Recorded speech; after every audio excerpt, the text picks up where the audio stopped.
El leve Pedro. Durante 2 meses se asomó a la muerte.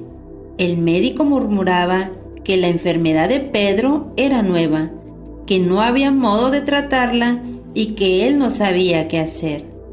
Por suerte, el enfermo solito se fue curando. No había perdido su buen humor, su honda calma provinciana.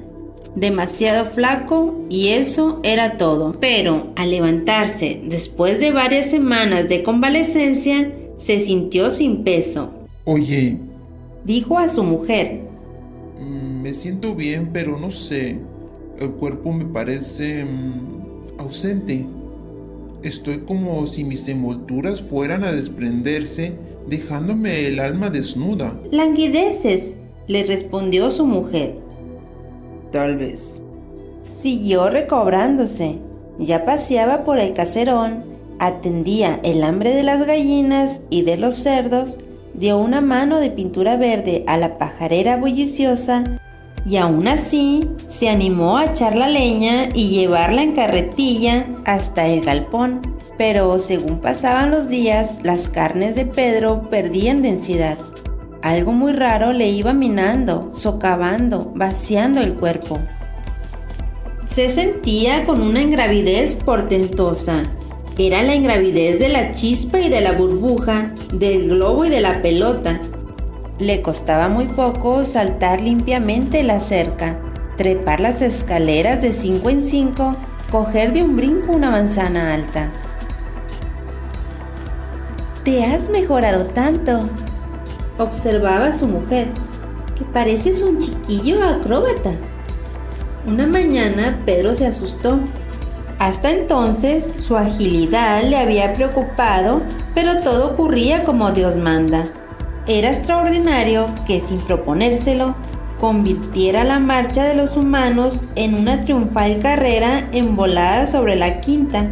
Era extraordinario, pero no milagroso. Lo milagroso apareció esa mañana.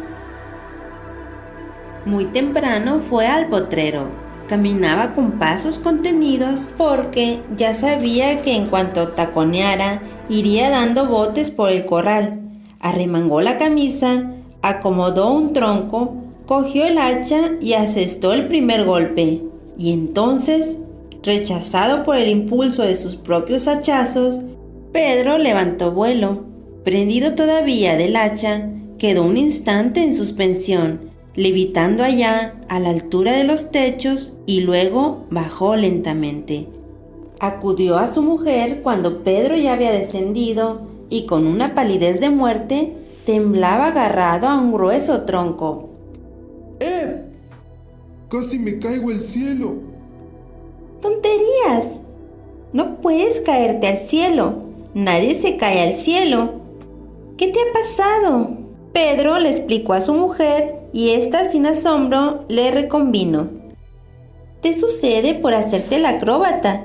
Ya te lo he prevenido. El día menos pensado te desnucarás en una de tus piruetas. No. Insistió Pedro. Ahora es diferente. Me resbalé.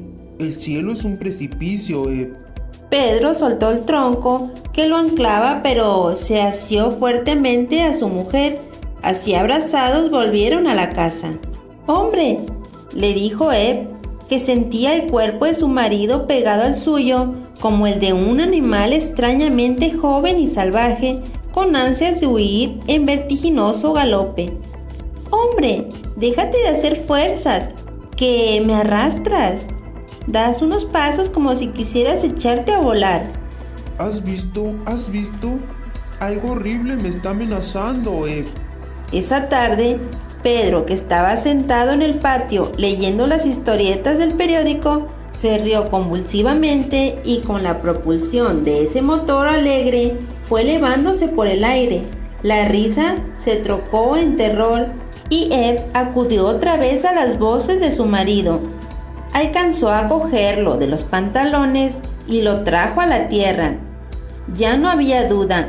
Eb le llenó los bolsillos con grandes tuercas, caños de plomo y piedra, y estos pesos por el momento le dieron a su cuerpo la solidez necesaria para tranquear por la galería y empinarse por la escalera de su cuarto.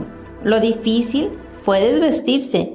Cuando Eb le quitó los hierros y el plomo, Pedro, fluctuante sobre las sábanas, se entrelazó a los barrotes de la cama y le advirtió: Cuidado, Eb. Vamos a hacerlo despacio porque no quiero dormir en el techo. Mañana mismo llamaremos al doctor. Si consigo estarme quieto, no me ocurrirá nada. Solamente cuando me agito me hago aeronauta. Con 1000 preocupaciones, pudo acostarse y se sintió seguro. ¿Tienes ganas de subir? No, estoy bien. Se dieron las buenas noches y Eb apagó la luz.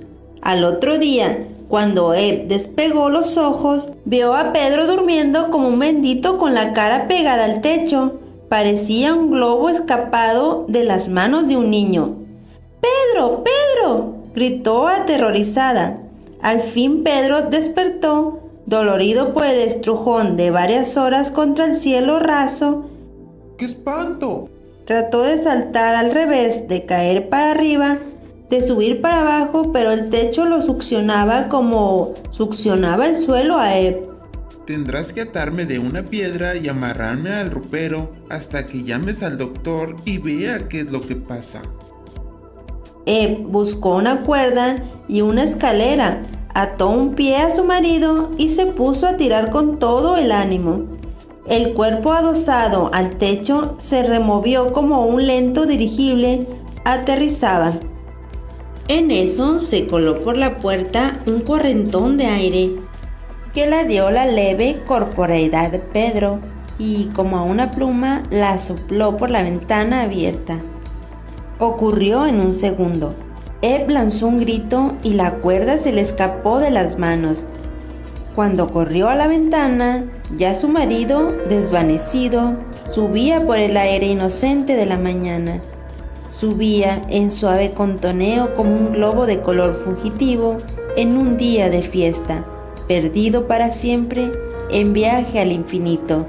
Se hizo un punto y luego nada.